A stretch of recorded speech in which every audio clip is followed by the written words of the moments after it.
Assalamualaikum warahmatullahi wabarakatuh. Perkenalkan, saya Pipin BP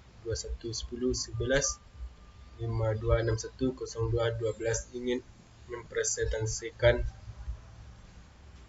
PPT kami.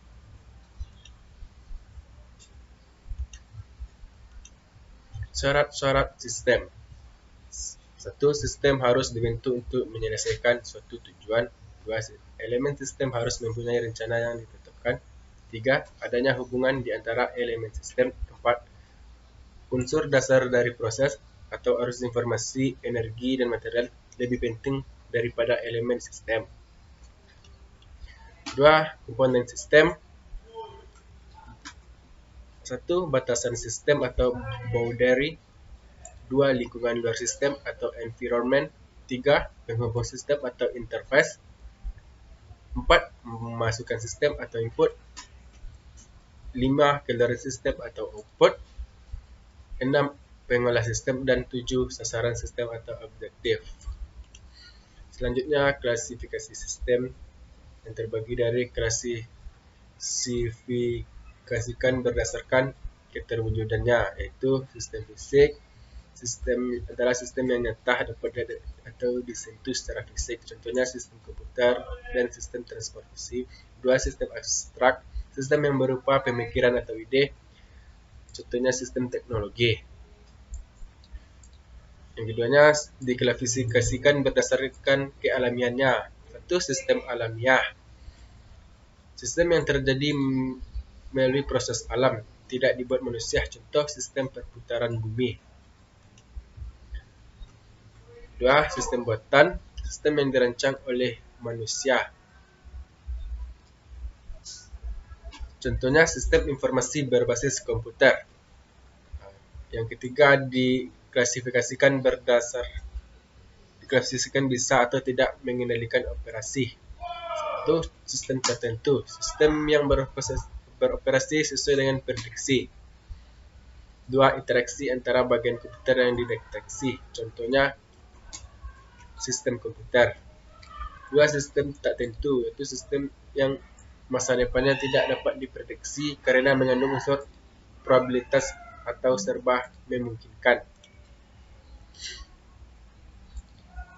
Sistem yang berdasarkan lingkungannya, yaitu sistem tertutup atau closed system, sistem yang tidak berhubungan dan tidak terpengaruh oleh lingkungan luar. Contohnya adalah sistem tertutup, benar-benar tertutup atau hanya terbuka bagi pengaruh baik saja.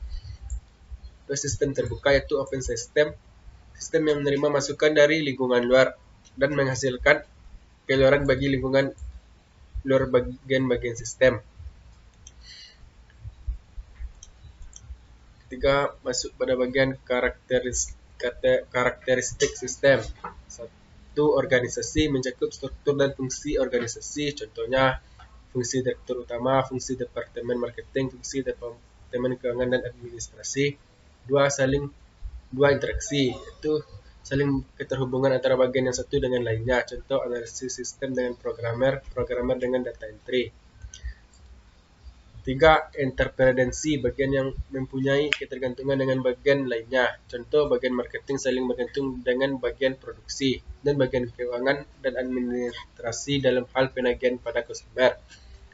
4. Integritas, yaitu suatu keterpaduan antara subsistem untuk mencapai tujuan, contoh bagian marketing mendapat pesanan 100 komputer tapi hanya mampu menyediakan 5 unit, maka untuk menangani masalah tersebut dia akan kerjasama dengan perusahaan lain yang bergerak di bidang yang sama. 5. Main objection, yaitu pemusatan tujuan yang sama dari masing-masing subsistem. Selanjutnya, yang mempengaruhi kualitas informasi. 1. Akurat, itu informasi yang benar-benar bebas dari kesalahan dan tidak menyesatkan. 2. Tepat waktu, yaitu informasi yang datang kepada penerima yang tidak boleh terlambat. Relevan, itu informasi yang mempunyai manfaat untuk pemakainya. 4. Lengkap, itu informasi yang digunakan selengkap mungkin, jangan setengah-setengah. Yang terakhir, tujuan manajemen dalam informasi. 1. Menyimpan data menyimpan data dan informasi diproses untuk penggunaan di masa mendatang. 2. Mengontrol fungsi manajemen untuk menyediakan informasi secara cepat dan tepat waktu.